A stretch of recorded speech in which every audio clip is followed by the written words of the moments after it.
Okay, year 10, let's go through the paper. Okay, first question. It's only worth 2 marks. It's asking you to find x. So we know that this is vertically opposite angles, so it must also be 53. So then we know that they are equal, and then we know that angles in a triangle add up to 180, and so we're going to do 180, take away 53, take away 77, and that should give you 50 degrees. Okay, so our answer is 50 degrees.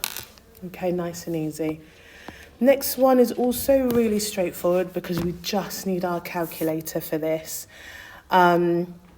We know that once we've got the radius, which is half the diameter, we just need to use pi times radius squared for the area. So just be careful that you know what it's asking you for. So we're going to do pi times 9 squared, and we can do that straight away in our calculator.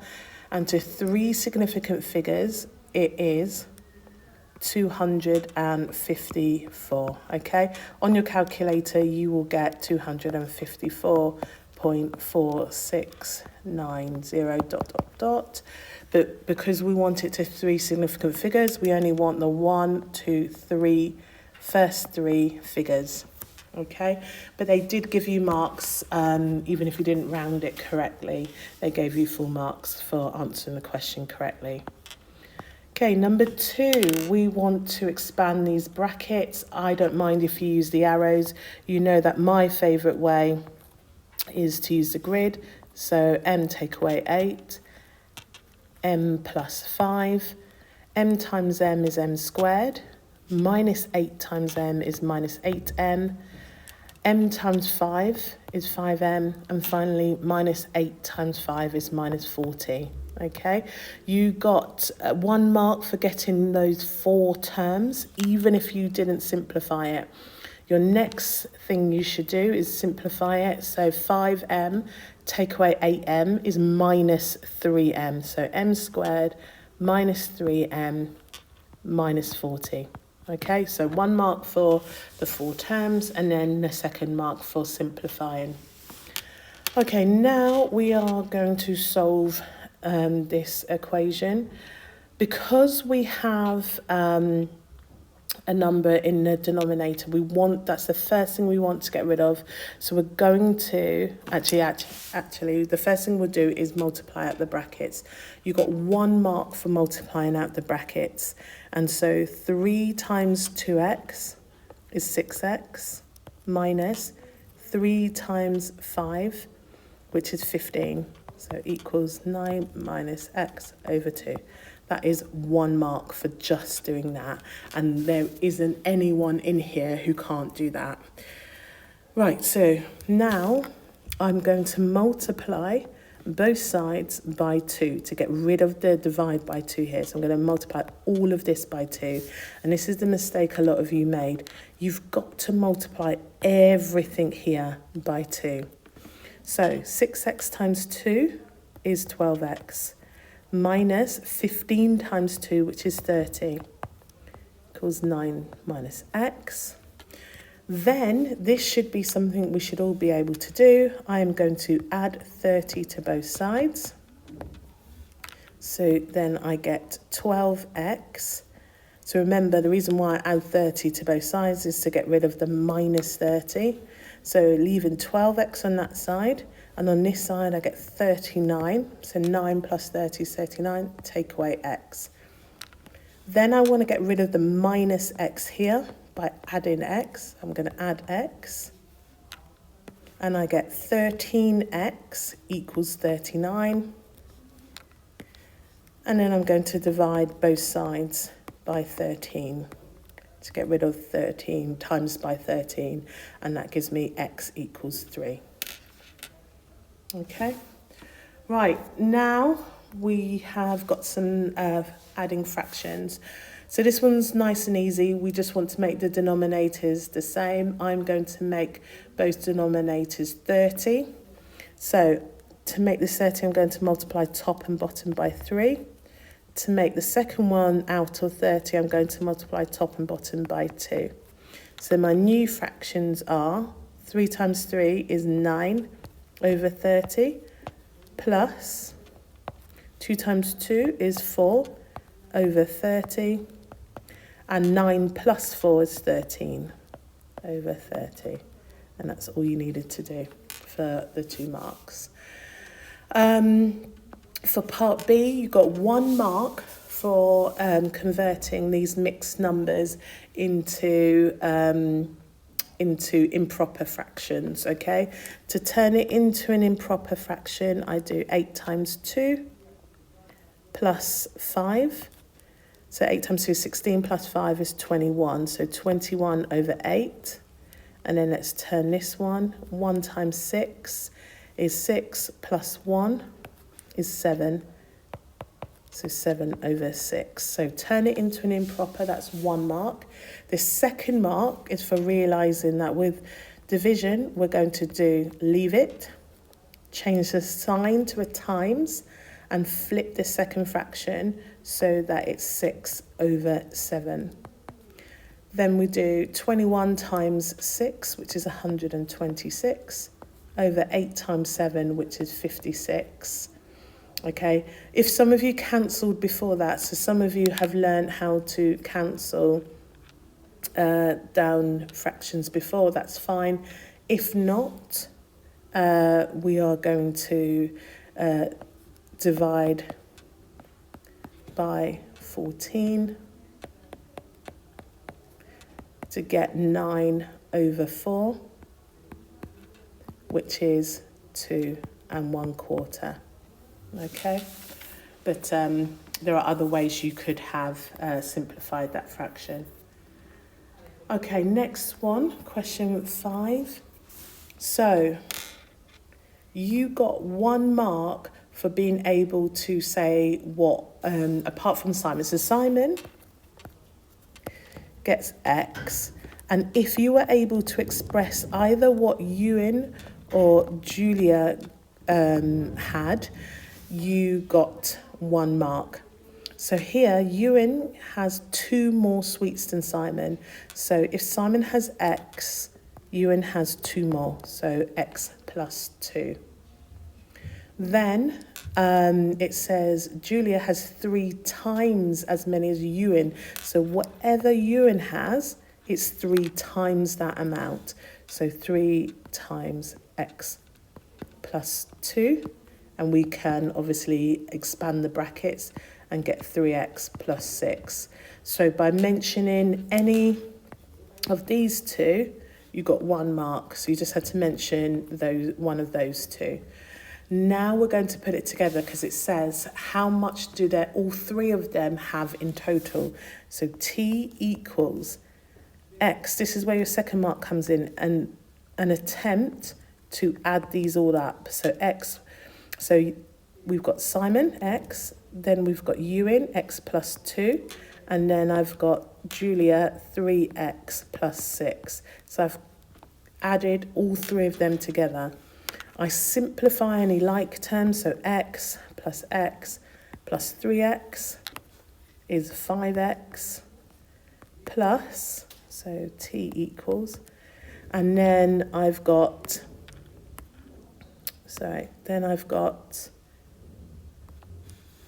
2 plus 6, which is 8. Okay, so T equals 5x plus 8. Right, the next one, making R the subject. So to make R the subject, we undo. So let me write this out, 4G plus 7. So the first thing I'm going to get rid of, and to leave G on its own, I'm going to subtract 7. So it's the opposite of adding 7. So on this side, what I'm left with is R take away 7, and the 4G is left there. Now what's stopping the G being on its own is it's being multiplied by 4. So I'm going to divide by 4, both sides. That gets rid of it there. And what I'm left with then is G equals r, take away 7, divided by 4. As simple as that. Okay, next question. So we want to solve this. So we just want to get all the y's on one side and all the letters on another side. That gives you 1 mark. So you can do it in 2 parts or 1. It's up to you. I'm going to do it in 2, but you can do it all in one go. I'm going to take away 2y from both sides to get rid of it here. And so what's left is 4y take away 3 equals 8. Then to get rid of the take away 3, I'm going to add 3, so always the opposite. And I end up with 4y equals 11. Okay? And then the last thing I need to do is get rid of the multiply by 4 by dividing by 4. So that's a 4. And so y is 11 over 4. 11 divided by 4. Right. With this, I'm afraid you do have to show, because it says use algebra to show that. So you have to use the method that we learnt. So we know that x is going to be 3838, ... Remember, the 4 is not recurring. So then I want 2 that isolate the recurring bit. So I'm going to choose 10x. So I can do 10x. So times it by 10, I get 4.3838, and so on forever. And then I'm going to multiply by 1,000, because times in by 100, what I'm going to end up with is I'm going to have 8 after decimal point, and I want 3. So I'm going to times it by 1,000. So 1,000x gives me 438.383838, and so on. If I subtract these two, then I get rid of the recurring bit, and all I'm left with is 438, take away 4, which is 434. On this side, I get 1,000x, take away 10x, which is 990x. And then I divide by 990 to get that x is 434 over 990x. Both are divisible by 2. And so I end up with 217 over 495. Okay, this one, again, they don't ask for reasons, but I'm going to tell you my reasons just so that you can see where it's come from. So let's have a look. I'll try and do some highlighting here and here. I know that this must be equal to 76 because I've got corresponding angles. So these two here are corresponding angles. So I'll just put corresponding angles, so they've got to be equal. I know that this should also be x because they're opposite angles. So these two are opposite angles.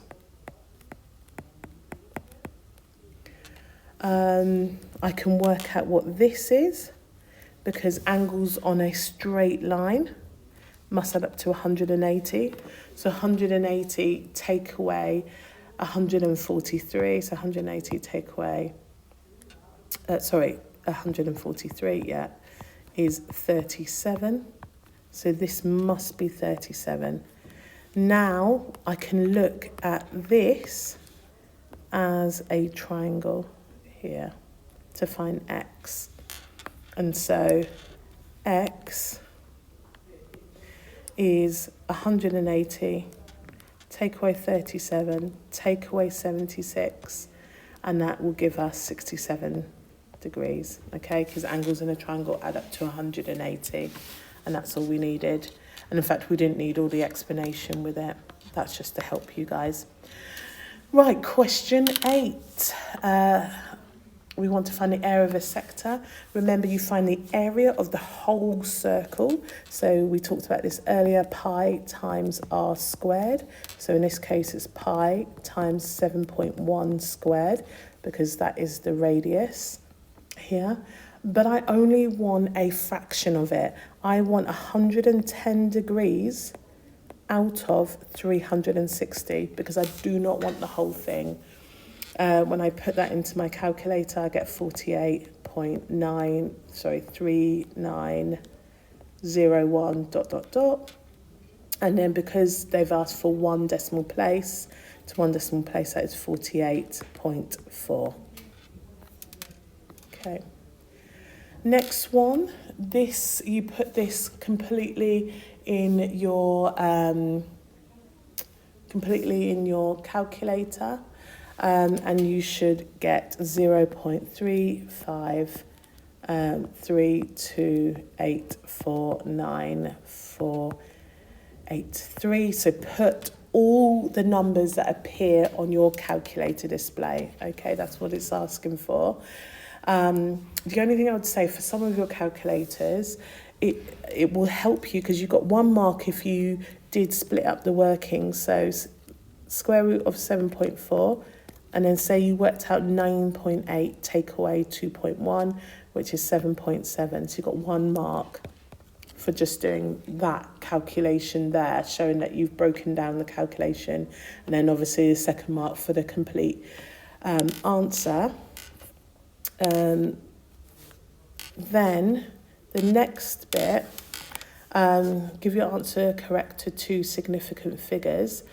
You only want 1, so you start counting from the first non-zero number. So we can't count the 0, we start from 3, so 1, 2. So it stops here, and you decide, are you going to leave it at 0.35 or round it up? So we're going to leave it at 0.35 because the next number is less than 5. So we look at this, and it's less than 5. Now, you still, even if you got part A wrong, you still got marks in part B if whatever you had wrong in part A, as long as you put more than 2 significant figures up the top and you rounded it correct to 2 significant figures in part B, you still got the marks. So they're called follow-through marks. Okay, next one. You got marks for saying what the boundaries were, okay? So P, it's to 2 significant figures, which is 0.01. And then when you half 0.01, it means you're adding or subtracting 0.005. So on P, sometimes let's do a little table. So on P, upper bound, lower bound. So on P, the upper bound is 0.515 and the lower bound is 0.505. Then we've got R. It's to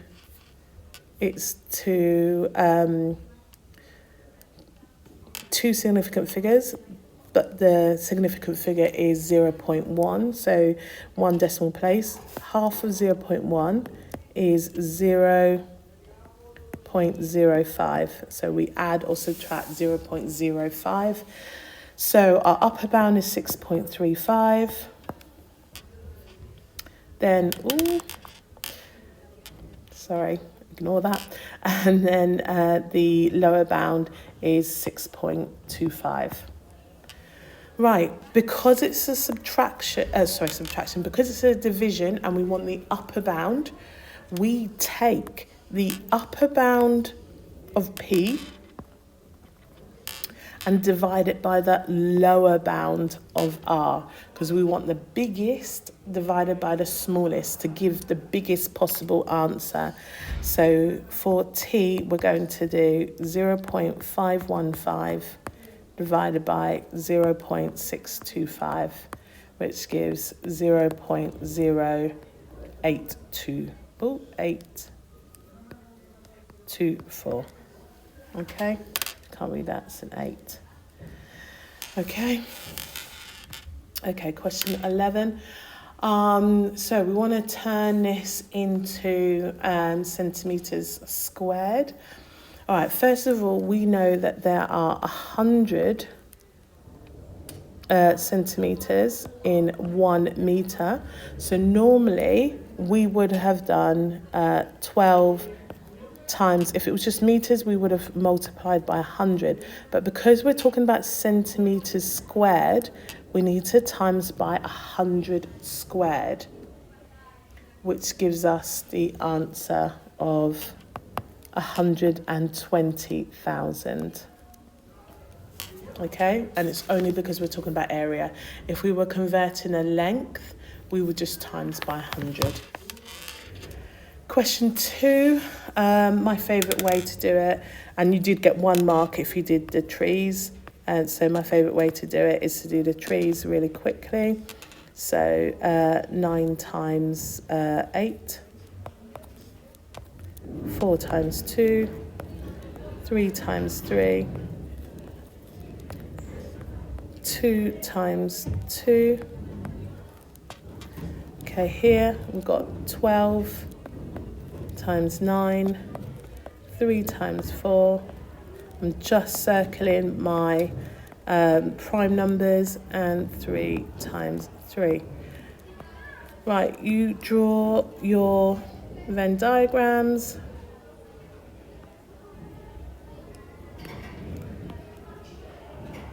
Okay, so you draw your Venn diagrams.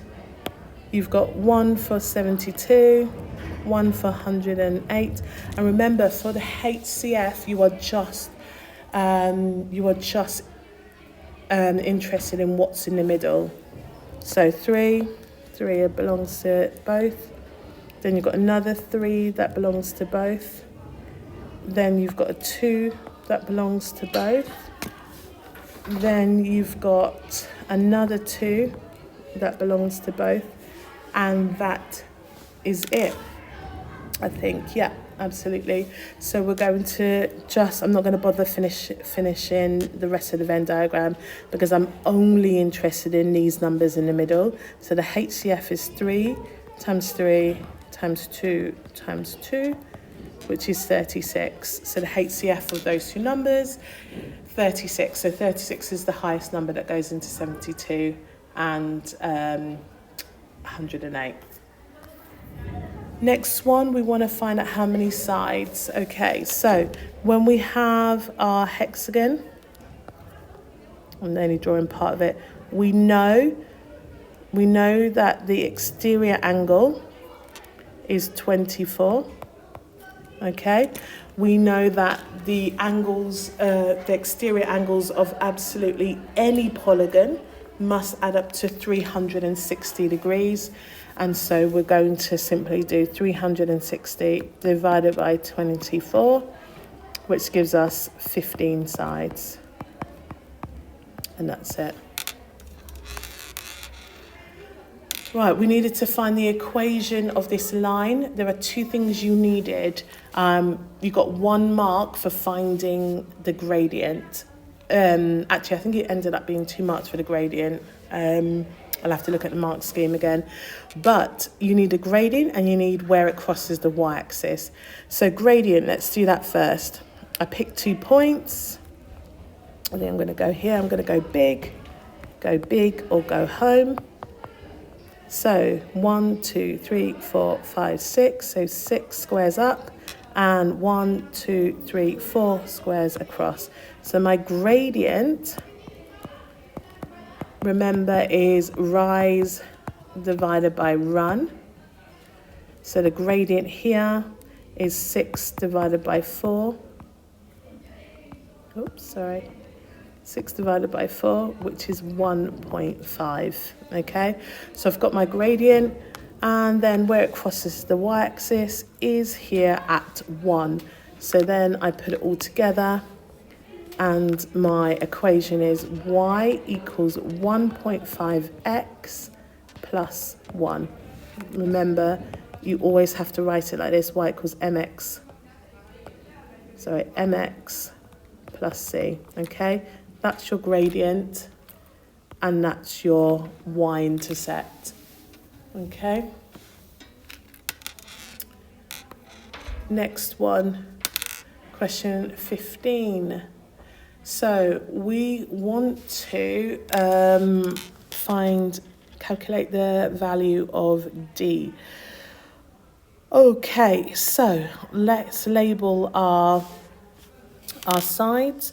This is opposite the angle. This is next to the angle. And so when I look at SOHCAHTOA, TOA is the only one that I can use because it involves O and A, which I have. So opposite and adjacent. So I cover up what I'm trying to find. So I cover up A, so cover up A, and it's a division. And this is where some of you went wrong. You did a multiplication instead.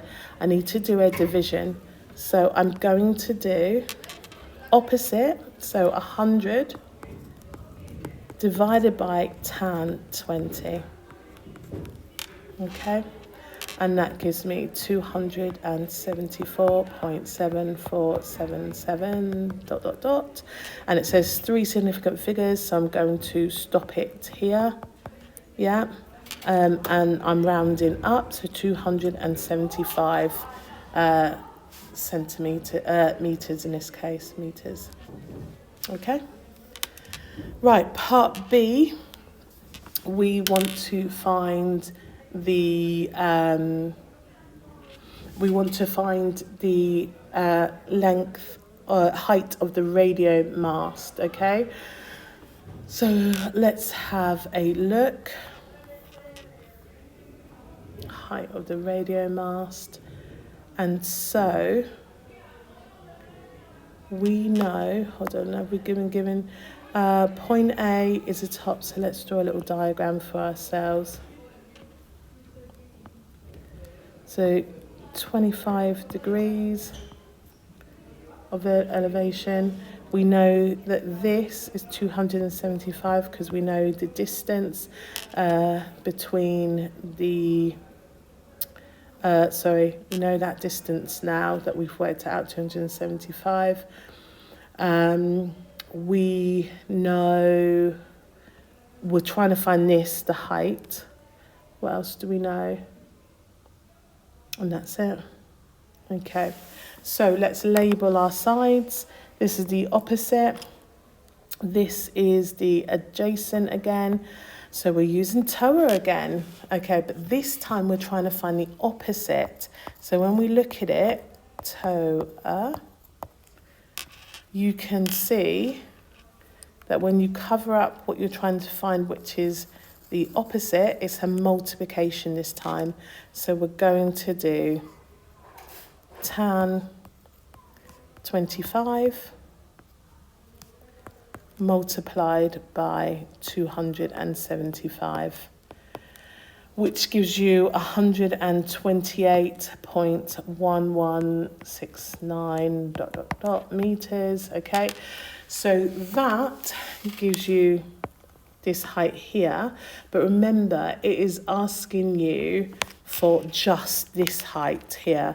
So what we've got at the moment is all of this, okay? So I need to subtract 100, so I'm going to do 128.1169 blah blah blah, take away 100 meters, and that gives me my answer as 28.1 meters. Okay, last question. we need to factorise this. So first of all, we do 2 times 6, which is 12. And we're looking for two numbers that multiply to make positive 12, but add together to make minus 7. And that's going to be minus 4 and minus 3. Okay. So then I rewrite it, so 2x squared. And instead of writing minus 7x, I'm going to write minus 4x minus 3x plus 6. Cut it in half and factorise. So this side I get 2x outside the brackets and x minus 2 in. Take away 3.